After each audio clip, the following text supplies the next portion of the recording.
There is a surge of folks in Seattle complaining to the city about dog owners bringing their dogs to the park. Now, in fairness to the complainers, who are awful, curmudgeonly people, they are complaining specifically about dogs that are off-leash at parks.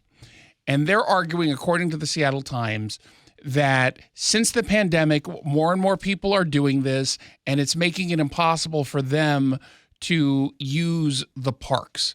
They are essentially saying that they either don't feel comfortable or the dogs are going all over the place, leaving them with limited space to do whatever it is they're doing in a park.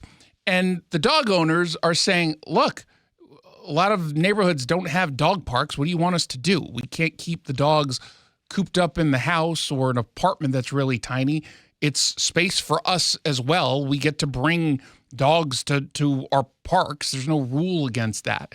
And so everyone is now in a little bit of a, it's not quite a stalemate at this point, because there are rules against off-leash dogs in certain areas where you're not supposed to. So technically you can get fines. And it sounds like the city is starting to engage with the power to fine. They're basically saying, make sure you're paying attention to the signs that are posted at parks, which will tell you places where dogs are not allowed. I don't know if there's truly a spike in the amount of dogs that are out there or if it's just being noticed more. Does this say which parks these are? It's just says Seattle parks. Huh. So just generally. Now, I take my dog to a park that has an off-leash area, so I've never really run into this issue. And if I'm being totally fair, I don't like it when people have their dogs off-leash. It has more to do with just the safety of the dog. I get incredibly nervous that the dog is going to run into traffic. And I know that the people who do this are confident that their dog is not going to do that, and it's trained very well, very obedient. And I've never seen any close call, but I just can't help it. But in my head, just wonder and worry the entire time.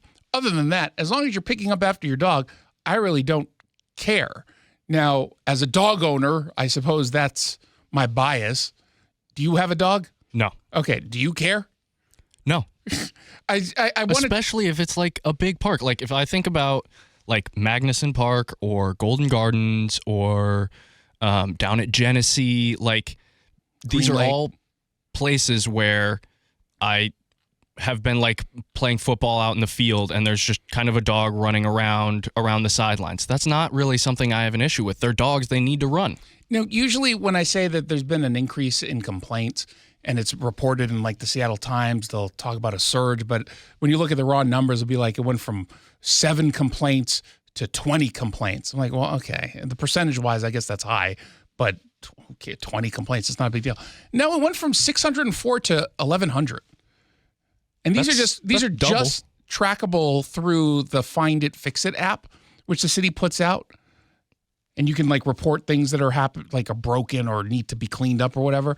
And so to go to 1,100, that's a lot. That's significant, yeah. They don't say how many people are responsible for multiple complaints, because I'm willing to bet there's probably quite a few. Well, and like who've repeatedly complained. For sure. And what changed between the past years and just now? Like COVID, let's be honest, we've been out of our houses for like 2.5 years now, almost 3 years. Like people, I get if at the start of the pandemic when no one was around, you just let your dog out, then everybody starts coming back. People are still doing that. We're now 3 years removed. Why is this an issue now? Why wasn't it an issue when everybody started coming back? I think that's the point, is that maybe they waited to see if it would just course correct, and it didn't. They write in the Times, one disagreement over an unleashed dog in Cal Anderson Park erupted into a brawl captured in a video in April.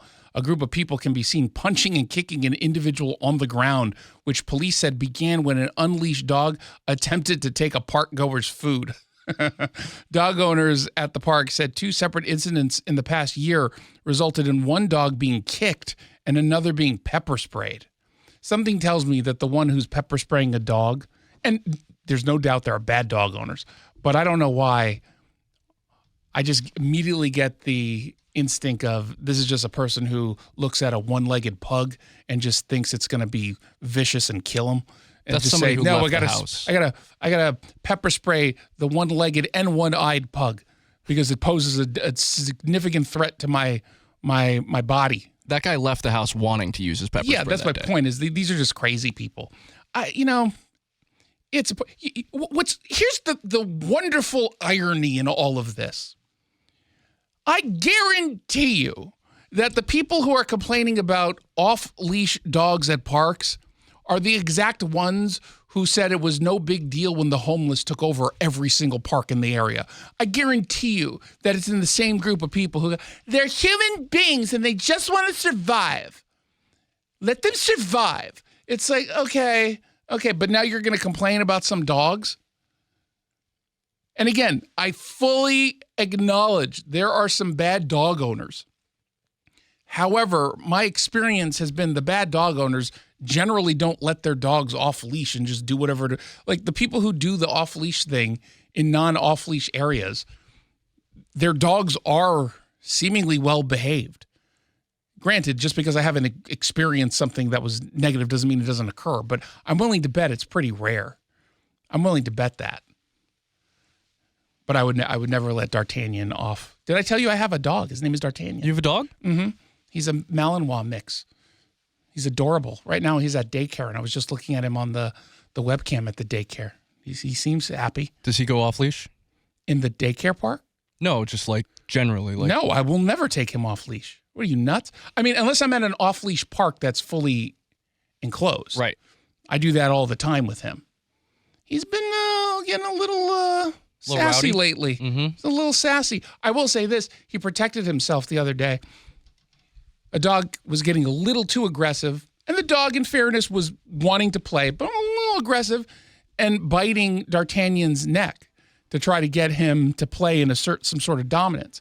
And D'Artagnan was like, yeah, no, we're not doing this. And then he growled at him, and then they got into a little bit of a fight, and me and some other people had to break him up. And then when I reintroduced D'Artagnan back into the group, he started to growl at another dog. So I was like, okay, we're going home now. That's because I'm a responsible dog owner. 1-800-465-8770 if you want to send me a text.